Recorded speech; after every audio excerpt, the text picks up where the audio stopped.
अस्सलामु अलैकुम वरहमतुल्लाहि वबरकातुहू। प्यारे अज़ीज़ों, उम्मीद करता हूँ आप सब लोग खैर वाफ़ियत से होंगे। जैसा कि आप लोग जानते हैं कि पिछली वाली क्लास में हमने एराब से पढ़ना शुरू किया था। मुझे उम्मीद है आपने उस क्लास को पूरा देखा होगा और समझा भी होगा।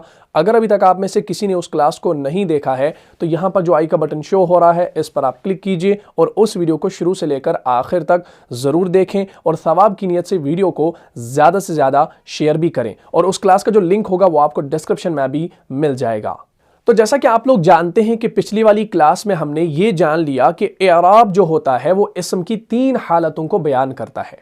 और हमने ये भी जाना कि बगैर 4 बातों के हम कुरान में या हदीस के अंदर इस्म को नहीं पहचान सकते और ना ही किसी इस्म को जो है किसी सेंटेंस के अंदर, किसी जुमले के अंदर इस्तेमाल कर सकते हैं।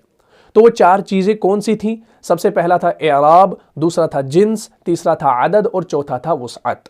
तो हम एराब के बारे में पढ़ रहे थे, उसी को इंशाल्लाह आज हम कंटिन्यू करेंगे और इसको पूरा समझने की कोशिश कीजिएगा। अगर आपका ये कंसेप्ट क्लियर हो गया तो इंशाल्लाह आगे आपको बहुत ही ज़्यादा आसानियां होंगी। तो एराब जो है ये मकाम को तब्दील करता है, यानी इस्म का जो स्टेटस होता है, इस्म का जो मकाम होता है, ये उसे तब्दील करता है। ठीक है जी। तो एराब किसे कहते हैं ये आप थोड़ा सा समझ लीजिए, इसकी डेफिनेशन भी लिख लीजिए और हर एक पॉइंट पर आप गौर कीजिए, इंशाल्लाह ये क्लियर हो जाएगा। तो माना की तब्दीली के बगैर इस्म की आखिरी हालत की तब्दीली को एराब कहा जाता है। इस चीज को समझिएगा, माना की तब्दीली के बगैर, माना की तब्दीली के बगैर इस्म की आखिरी हालत की तब्दीली को एराब कहा जाता है। ठीक है जी, हर एक पॉइंट को समझिएगा। तो सबसे पहले हम यहां पर यह समझेंगे कि माना की तब्दीली से क्या मुराद है। देखिए, जैसे मैं आपको एक मिसाल दूं, कोई नाम है, चलो हम मोहम्मद सल्लल्लाहु अलैहि वसल्लम का नाम लेते हैं। हम कलमा पढ़ते हैं ला इलाहा इल्लल्लाह मुहम्मदुन रसूलुल्लाह। ठीक है जी।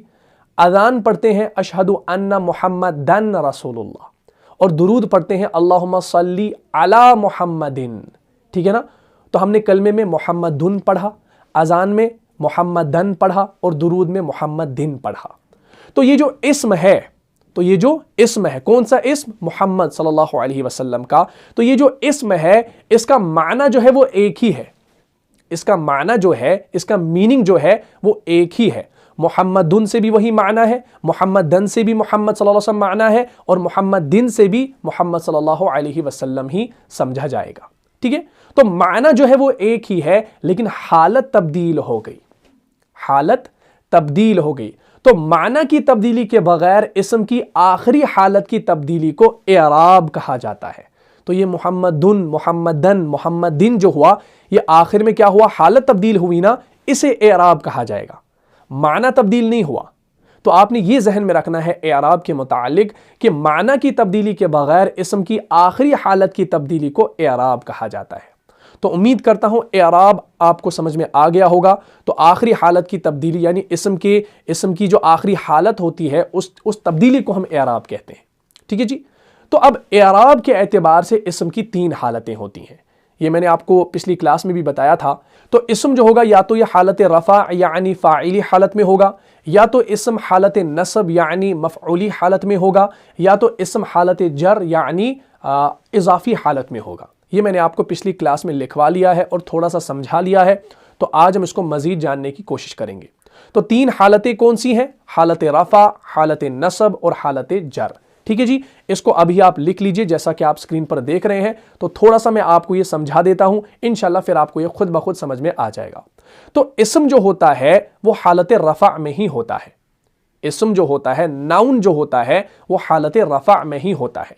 अमूमन जब भी हम कोई बात कहते हैं अपनी जुबान में, अगर हमें अरबी जुबान नहीं आती है तो हम क्या करते हैं भाई? हम अमूमन आपने देखा होगा कि हम 2 पेश लगाते हैं। हमें अगर अरबी जुबान नहीं आती है लेकिन हम फिर भी क्या करते हैं? हम कॉपी करते हैं। हमें किसी चीज का नाम बोलना होता है। फॉर एग्जांपल बाबुन, दरवाजे को कहते हैं ना। हमें दरवाजे की अरबी मालूम नहीं होती है तो हम कहते हैं हाजा दरवाजुन। ठीक है ना। दीवार का नाम मालूम नहीं होता है अरबी के अंदर तो हम बताते हैं हाजा दीवारुन। हाजा भी लगाते हैं साथ में।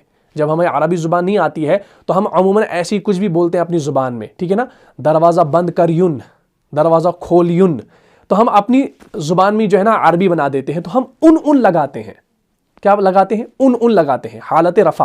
ठीक है ना। तो हालत रफ़ा से हालत नस्ब और जर में जाने के लिए कुछ वजूहात होती हैं। क्या होती हैं भाई? कुछ वजूहात होती हैं। इस्म जो होता है ये हालत रफ़ा में ही होता है पहले, फिर ये हालत नस्ब और जर में जब जाता है तो उसके लिए कुछ वजूहात होती हैं, जैसा कि मैंने अभी आपको मिसाल दी, मुहम्मदुन, मुहम्मदन, मुहम्मदिन, ठीक है ना। तो ला इलाहा इल्लल्लाह मुहम्मदुन रसूलुल्लाह, तो वो तो हमें समझ में आ रहा है, लेकिन जब हम अशहदु अन्ना मुहम्मदन पढ़ते हैं तो धन क्यों आया, वहां पर दुन क्यों नहीं आया? क्योंकि वहां पर मुहम्मदन से पहले अन्ना आ रहा है, तो अन्ना जो है ये हरूफ नासिबा में से है, इस वजह से यहां पर जो है हालत नसबी में आया। अच्छा, दुरूद में पढ़ते हैं अल्लाहुम्मा सल्ली अला मुहम्मदिन, तो मुहम्मदिन क्यों आया, दुन क्यों नहीं आया? क्योंकि मुहम्मदिन से पहले अला है, हर्फ जर है, हर्फ जर की वजह से मोहम्मद सल्लल्लाहु अलैहि वसल्लम के आखिर में जो एराब आया वो जर्री में आया। तो ये फिर कुछ वजूहात हैं, कुछ कवाइद हैं, इंशाअल्लाह इनको हम आगे पढ़ने वाले हैं। तो अमूमन जो इस्म होता है वो हालत रफ़ा में होता है। ठीक है जी, क्लियर हो गया, पूरा समझ में आ गया। तो एराब के लिहाज से अस्मा जो होते हैं, नाउन्स जो होते हैं, वो दो तरह के होते हैं। एराब के लिहाज से अस्मा जो होते हैं वो दो तरह के होते हैं। एक हो गया मुअर्रब अस्मा, दूसरा हो गया मबनी अस्मा। मुअर्रब अस्मा, मबनी अस्मा। मबनी अस्मा को इंशाअल्लाह हम आने वाली क्लासेस में पढ़ेंगे। पहले हम यहां पर मुअर्रब अस्मा को एक्सट्रैक्ट करते हैं। देखिए, मुअर्रब अस्मा जो है उनकी दो अकसाम है। मुअर्रब अस्मा की दो अकसाम है। एक हो गया मुनसरिफ अस्मा जिसे हम मुनव्विन भी कहते हैं, दूसरा हो गया गैर मुनसरिफ अस्मा जिसे हम गैर मुनव्विन भी कहते हैं।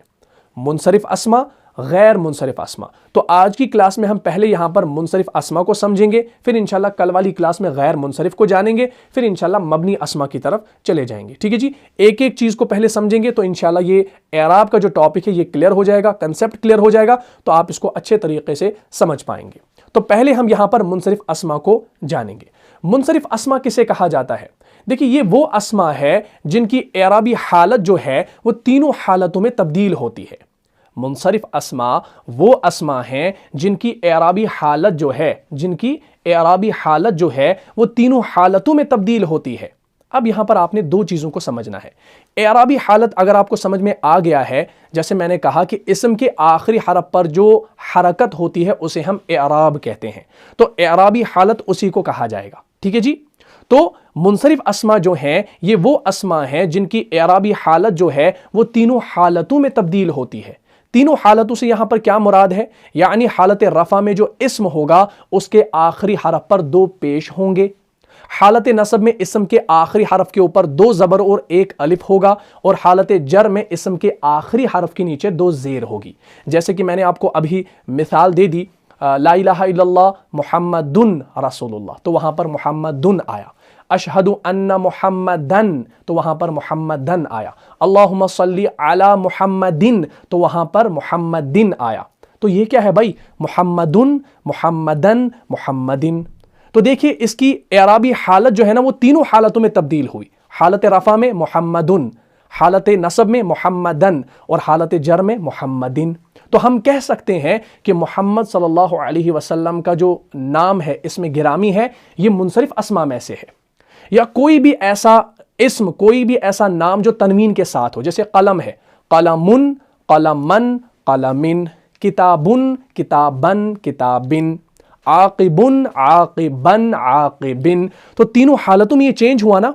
इसकी एराबी हालत यानी आखिर में देखिए दो पेश, नसब में देखिए दो ज़बर और एक अलिफ, और जर में देखिए दो ज़ेर, तो हालत चेंज हुई ना, एराबी हालत चेंज हुई ना, तो इसे हम मुनसरिफ अस्मा में से शुमार करेंगे। ठीक है जी, अभी हम खाली मुनसरिफ अस्मा को समझ रहे हैं, इंशाअल्लाह कल हम गैर मुनसरिफ के बारे में पढ़ने वाले हैं। फिलहाल यहां पर अपना जो फोकस है वो आपने मुनसरिफ अस्मा पर रखना है। ठीक है जी, तो अब आपके जहन में एक सवाल पैदा हुआ होगा कि अस्मा की जो तादाद है, अस्मा हम कहते हैं नाउन्स को, अस्मा इस्म की जमा है। ठीक है जी, कंफ्यूज नहीं होना, अस्मा हम कहते हैं नाउन्स को। आपके जहन में एक सवाल पैदा हुआ होगा कि अस्मा जो है उनकी जो तादाद है वो बहुत ज़्यादा है, तो हम कैसे पहचानेंगे कि भाई ये जो इस्म होगा ये मुनसरिफ अस्मा में से होगा? इसके लिए तो कोई अलामत होनी चाहिए, ये कैसे हम मालूम कर पाएंगे? तो आपकी आसानी के लिए मैं बता दूं कि मुनसरिफ अस्मा को पहचानने के लिए आपने 3 पॉइंट्स को याद रखना है, 3 बातों को याद रखना है। अगर वो 3 पॉइंट्स आपको याद रह जाते हैं तो आप कुरान के अंदर या हदीस के अंदर या किसी भी अरबी किताब के अंदर खुद पहचान पाएंगे कि भाई ये जो इस्म है ये मुनसरिफ अस्मा में से है। तो 3 बातों को आपने याद रखना है। सबसे पहली बात, मुनसरिफ अस्मा जो होंगे ये तनवीन के साथ होंगे। अब आपके लिए आसानी बढ़ गई। यानी मुनसरिफ अस्मा को पहचानने के लिए आपने देखना है कि अगर कोई इस्म तनवीन के साथ हो तो यह मुनसरिफ होगा। क्या होगा भाई? मुनसरिफ होगा। पहला पॉइंट। दूसरा पॉइंट आपने याद रखना है कि ये जो मुनसरिफ अस्मा होंगे इनकी जो एराबी हालत होगी वो तीनों हालतों में तब्दील होगी। इनकी एराबी हालत जो होगी वो तीनों हालतों में तब्दील होगी। दूसरा पॉइंट भी समझ में आ गया, ये मैं अभी आपको इंशाल्लाह समझा दूंगा मिसाल के जरिए। तीसरा पॉइंट आप याद रख लीजिए कि ये जो मुनसरिफ अस्मा होंगे इनकी जो तादाद होगी, याद रखिएगा, इनकी जो तादाद होगी वो 85% होगी। अब 85% बहुत ज्यादा होता है। 85% थोड़ा नहीं होता, बहुत ज्यादा होता है। 100 में से हमने 15 को निकाल दिया बाकियों के लिए और 85 हमने वहां पर रखे मुनसरिफ के लिए। तो मुनसरिफ अस्मा जो होंगे इनकी तादाद 85 होगी। अब आप गालिब गुमान कर सकते हैं कि मैक्सिमम जो अस्मा होंगे वो मुनसरिफ होंगे, क्योंकि 85% बहुत ज्यादा होता है। अब आपने ये जहन में रखना है कि मैक्सिमम जो अस्मा होंगे, मैक्सिमम जो नाउन्स होंगे वो मुनसरिफ होंगे। फॉर एग्जाम्पल कोई इस्म कहीं पर लिखा हुआ है, जैसे कहीं पर लिखा हुआ है आलिमुन। अब आपने देखा इसको, इसके ऊपर क्या है भाई? तनवीन है ना, आलिमुन, मीम दो पेश मुन। अब आपके जहन में आएगा भाई ये जो इस्म है ये मुनसरिफ है। आपसे पूछा जाएगा भाई ये आपको कैसे लगा कि ये मुनसरिफ है? आप बताएंगे भाई क्या आप देखते नहीं आलिमुन कैसे लिखा है, इसके ऊपर दो पेश है, ये तनवीन के साथ लिखा गया है तो ये मुनसरिफ होगा। ठीक है जी, तो तनवीन की वजह से आपने पहचाना ये मुनसरिफ है। और जब आपके जहन में ये बात भी आ गई कि भाई अब ये मुनसरिफ है, अब दूसरी बात आपके जहन में आएगी भाई इसकी जो एराबी हालत है वो तीनों हालतों में तब्दील होगी। आपके जहन में ये दोनों बातें आनी चाहिए। आपने कहीं पर कोई इस्म देखा तनवीन के साथ, आपके जहन में फौरन आना चाहिए भाई ये मुनसरिफ है। अब जब आपके जहन में आ गया ये मुनसरिफ है तो आपके जहन में दूसरी बात आनी चाहिए कि भाई ये तीनों हालतों में जो है इसकी जो एराबी हालत होगी वो तब्दील होगी। यानी आलिमुन को आलिम मन भी लिखा जाएगा, आलिम मिन भी लिखा जाएगा। कहीं पर लिखा हुआ है कुफलुन, कुफलुन हम कहते हैं ताले को, ताला होता है ना उसको हम कुफलुन कहते हैं अरबी में। तो कुफलुन कहीं पर लिखा हुआ है, क्या ये मुनसरिफ है? हाँ मुनसरिफ है। कैसे? क्योंकि ये तनवीन के साथ लिखा जाता है तो कुफलुन से कुफलन भी बनेगा, कुफलिन भी बनेगा। ठीक है जी। कहीं पर लिखा हुआ है मिफ्ताहुन, मिफ्ताहुन हम कहते हैं चाबी को, क्या ये मुनसरिफ है? हाँ मुनसरिफ है। कैसे पता चला? तनवीन के साथ लिखा जाता है तो मिफ्ताहुन, मिफ्ताहन, मिफ्ताहिन।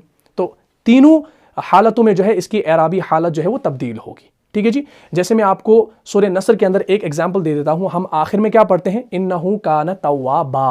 वहां पर क्या लिखा है? तव्वाबा, बा अलिफ दो जबर बन। आप देख लीजिएगा सूरह नस्र के अंदर, तो वहां पर तव्वाब बन लिखा है। क्या वो मुनसरिफ है? हाँ वो मुनसरिफ है। वहां पर वो नसबी हालत में है ना। तो असल में क्या है? तव्वाबुन, तव्वाबन, तव्वाबिन। तो हाँ ये मुनसरिफ है और तीनों हालतों में इसकी जो एराबी हालत है वो तब्दील होगी। तो अब आपने जान लिया मुनसरिफ अस्मा को पहचाना कितना इजी है। जब भी आप कुरान के अंदर, हदीस के अंदर या किसी और किताब के अंदर देखो कि कोई इस्म जो है ये तनवीन के साथ है तो आपके जहन में फौरन आना चाहिए भाई ये जो इस्म है ये मुनसरिफ अस्मा में से है और ये इसकी जो एराबी हालत है वो तीनों हालतों में तब्दील होगी।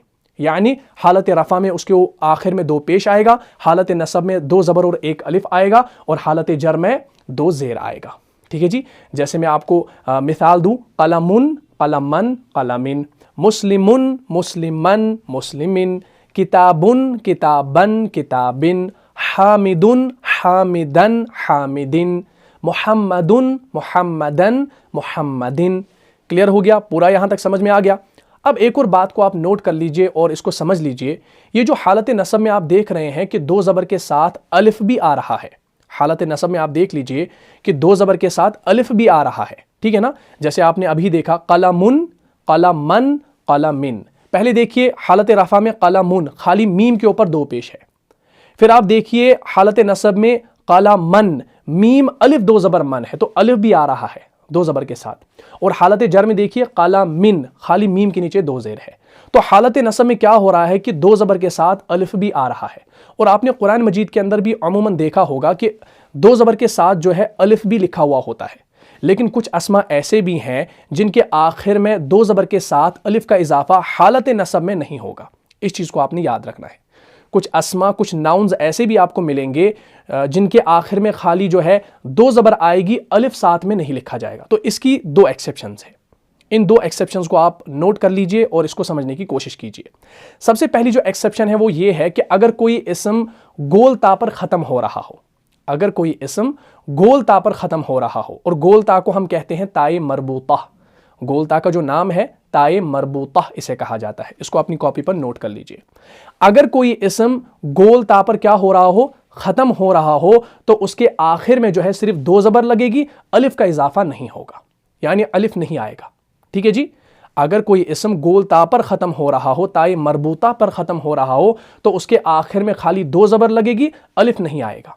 जैसे मुस्लिमतुन, मुस्लिमतुन है ना हालत रफ़ा में मुस्लिमतुन, हालत नसब में मुस्लिमतन, कैसे लिखेंगे मुस्लिमतन। खाली अब यहां पर गोल ता के ऊपर दो ज़बर आएगी, अब अलिफ लिखने की ज़रूरत नहीं है। क्यों भाई, एक्सेप्शन है।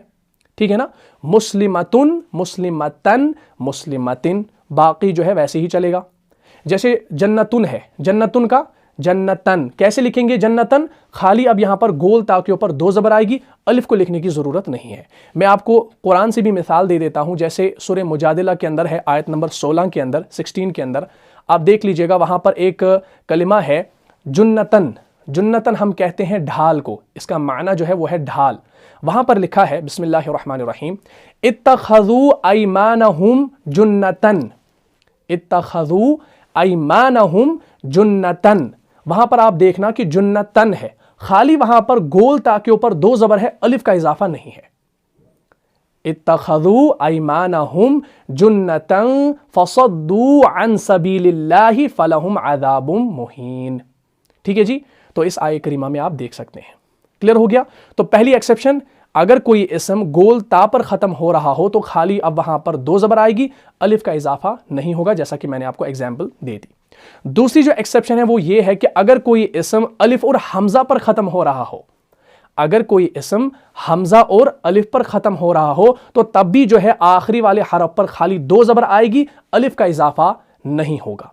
जैसे मैं आपको मिसाल दूं, हम माउन, पानी को कहते हैं ना माउन, हालत रफ़ा में। अब हालत नसब में कैसे लिखेंगे माअन, क्या अलिफ लगेगा? नहीं लगेगा। क्यों? क्योंकि अलिफ और हमजा पर ख़त्म हो रहा है ना, मीम अलिफ ज़बर मा, हमजा दो पेश उन, अलिफ और हमजा आया। अब हालत नसब में हमजा के ऊपर खाली दो ज़बर आएगी, अलिफ इसके साथ नहीं लिखा जाएगा। एक्सेप्शन है। ठीक है ना। जैसे एक दूसरा जो नाउन है, दूसरा एक इस्म है, जैसे समाउन, आसमान को कहते हैं समाउन। अब हालत नसब में कैसे लिखेंगे समाअन, खाली अब यहां पर हमजा के ऊपर दो ज़बर आएगा, अलिफ का इजाफा नहीं होगा, क्योंकि एक्सेप्शन है कि अगर कोई इस्म अलिफ और हमजा पर ख़त्म हो रहा हो तो क्या बनेगा माउन, माअन, माइन, समाउन, समाअन, समाइन। क्लियर हो गया। इसी तरीके से अब मैं कुरान से भी आपको एक मिसाल दे देता हूं, आपको ये बेहतर तरीके से जो है इंशाल्लाह समझ में आ जाएगा। जैसे सूरह बकरा के अंदर है, गालिबन आयत नंबर 22 है, वहां पर लिखा है बिस्मिल्लाहिर्रहमानिर्रहीम, अल्लज़ी जअल लकुमुल अर्द फ़िराशं वस्समाअ बिनाअन। बिनाअन का लफ्ज़ देखिए, बिनाअन, बा नून अलिफ और हमजा, अलिफ और हमजा पर ख़त्म हुआ ना। अब हमजा के बाद आप देख लीजिएगा कुरान मजीद के अंदर, वहां पर खाली हमजा के ऊपर दो ज़बर होगी, अलिफ का इजाफा नहीं होगा। लेकिन उससे पहले अगर आप देखेंगे अल्लज़ी जअल लकुमुल अर्द फ़िराशा, फ़िराशन, शीन अलिफ दो ज़बर शन, वहां पर अलिफ का इजाफा है। क्यों भाई? ना वहां पर गोलता है और ना ही वहां अलिफ और हमजा पर कोई जो है ये नाउन जो है ख़त्म हो रहा है, तो वहां पर ऐसे चलेगा। अल्लज़ी जअल लकुमुल अर्द फ़िराशं वस्समाअ बिनाअन, बिनाअन, तो ठीक है ना। उसके बाद व अनज़ल मिनस समाई माअन, अब माअन भी आया, तो वहां पर भी आप देख लीजिएगा हमजा के बाद जो है अलिफ का इजाफा नहीं है दो ज़बर के साथ। उसके बाद फ़अख़रज बिही मिनस समराति रिज़क़न, रिज़क़न में देखिए वहां पर है, रिज़क़न में है। क्यों? वहां पर ना ही गोलता है और ना ही अलिफ और हमजा पर वो ख़त्म हो रहा है। रिज़क़न लकुम फ़ला तजअलू लिल्लाहि अंदादा, फिर देखिए अंदादन, अंदादन, वहां पर भी जो है दो ज़बर के साथ अलिफ लिखा हुआ है, क्योंकि वहां पर ना तो गोलता है और ना ही अलिफ और हमजा पर ख़त्म हो रहा है। तो ये दो एक्सेप्शंस आपने याद रखनी है। क्लियर हो गया? यहां तक पूरा समझ में आ गया? तो ये दो एक्सेप्शंस आप नोट कर लीजिए और इनको याद कर लीजिए। अब हम थोड़ी सी प्रैक्टिस करते हैं, जैसे हालत रफ़ा, हालत नसब और हालत जर। अब किताबुन से क्या बनेगा? किताबुन से बनेगा किताबुन, किताबन, अलिफ के साथ। ठीक है ना, किताबुन, किताबन, किताबिन। क्लियर हो गया? इसी तरीके से सालिहुन, सालिहुन, सालिहन सालिहिन। क्लियर हो गया। इसके बाद कलिमतुन। अब बताइए कलिमतुन हालत रफा में, हालत नसब में क्या बनेगा? कलिमतन। क्या अलिफ लगेगा? नहीं लगेगा। क्यों? क्योंकि गोलता पर इस्म खत्म हो रहा है। कलिमतुन कलिमतन कलिमतिन। क्लियर हो गया। कलमुन कलमन कलमिन। हामिदुन हामिदन हामिदिन। आकिबुन आकिबन आकिबिन। अदाबुन अदाबन अदाबिन। अब एक और यहां पर कलिमा है, एक और इस्म है, जैसे सूउन। सूउन हालत रफा में सूउन। अब ये क्या बनेगा हालत नसब में? सूअन बनेगा ना। क्या अलिफ लगेगा? आप सोच रहे होंगे कि अलिफ लगेगा क्योंकि आखिर में हमजा है, लेकिन हमजा से पहले वाव है, अलिफ नहीं है। अलिफ नहीं है। अगर अलिफ होता तब जाकर हम यहां पर अलिफ जो है ना उसको नहीं लिखते हालत नसब में, इस वजह से क्योंकि यहां पर एक्सेप्शन खाली इस चीज की है कि अगर अलिफ और हमजा पर खत्म हो रहा हो, तो हमजा से पहले वाव है, अलिफ नहीं है, तो हां यहां पर हालत नसब में दो जबर के साथ अलिफ आएगा। सूउन सूअन सूइन। ठीक है। जैसे बाजार है, सूकुन सूकुन सूकन सूकिन। क्लियर हो गया। इसी तरीके से कुर्रासतुन। कुर्रासतुन हम कहते हैं कॉपी को, नोटबुक को। कुर्रासतुन कुर्रासतन। क्या अब हालत नसब में यहां पर दो जबर के साथ अलिफ आएगा? नहीं आएगा। क्यों? क्योंकि ये जो इस्म है ये गोलता पर खत्म हो रहा है, इस वजह से यहां पर दो जबर के साथ अलिफ नहीं आएगा, खाली यहां पर गोलता के ऊपर दो जबर आएगी हालत नसब में। कुर्रासतुन कुर्रासतन कुर्रासतिन। जैसे दूसरा एक इस्म है बैतुन, घर को कहते हैं, बैतुन बैतन बैतिन। क्लियर हो गया। इसी तरीके से बुस्तानुन। बुस्तानुन हम कहते हैं बाग को, जो बाग होता है, गार्डन जो होता है। बुस्तानुन बुस्तानन बुस्तानिन। शजरातुन शजरातन। क्या अब यहां लगेगा अलिफ दो जबर के साथ? नहीं लगेगा, क्योंकि ये जो इस्म है ये गोलता पर खत्म हो रहा है। इसी तरीके से गुस्नुन। गुस्नुन हम कहते हैं टहनी को, जो दरख्त की टहनी होती है, ब्रांच होती है, उसे कहा जाता है अरबी में गुस्नुन। गुस्नुन गुस्नन गुस्निन। शुब्बाकुन खिड़की को कहा जाता है, विंडो को। शुब्बाकुन शुब्बाकन शुब्बाकिन। क्लियर हो गया। उम्मीद करता हूं आपको ये पूरा अच्छे से समझ में आ गया होगा। तो अब जो कोई भी इस्म आपको मिलेगा, अगर वो तनवीन के साथ हो तो आपने ये जहन में रखना है ये मुनसरिफ अस्मा में से है, तो उसका आप ऐसी ही टेबल बना लीजिए। हालत रफ़ा, हालत नसब और हालत जर में जो भी इस्म आपको मिलेंगे तनवीन के साथ, उनका आप ऐसी ही टेबल बना दीजिए। लेकिन दो एक्सेप्शंस को याद रखकर, गोलता पर जो कोई इस्म ख़त्म हो रहा हो तो उसके साथ अलिफ नहीं लगता दो ज़बर के साथ, और अलिफ और हमज़ा पर भी अगर कोई इस्म ख़त्म हो रहा हो तो तब भी दो ज़बर के साथ अलिफ नहीं लगता है। तो आप ऐसी ही जो है बाकी अस्मा जो है उनको आप ऐसे ही बना दीजिए, हालत रफ़ा, हालत नसब और हालत जर में इंशाअल्लाह। तो आपको प्रैक्टिस भी हो जाएगी और आपको ये पूरे तरीके से इंशाअल्लाह समझ में आ जाएगा। तो मुझे उम्मीद है आपको ये क्लास अच्छे से समझ में आई होगी। अगर आपको इस क्लास से फ़ायदा हुआ है तो अपने दीनी भाइयों और बहनों में इसको लाजमन शेयर कर दीजिए। मिलता हूँ इंशाअल्लाह नेक्स्ट एपिसोड में। तब तक के लिए आप खुश रहें, सलामत रहें, अमन में रहें, हिफाजत में रहें। और एक और गुजारिश करना चाहता हूँ, जो लोग हमारी चैनल पर नए हैं वो हमारी चैनल को लाजमन सब्सक्राइब करें, साथ में जो बेल का आइकन है उसको भी प्रेस करें, ताकि हमारी जो नई आने वाली क्लासेस होंगी वो सबसे पहले आप देख सकें। और पुरानी जो क्लासेस हैं उनको पूरा देखें, तब जाके आपको आगे वाली क्लासेस इंशाल्लाह बेहतर तरीके से इंशाल्लाह समझ में आ जाएंगी। अस्सलामु अलैकुम व रहमतुल्लाहि व बरकातुहू। जान जा जान से भी प्यारा है, जान जा जान से भी प्यारा है, रहनुमा मुस्तफा हमारा।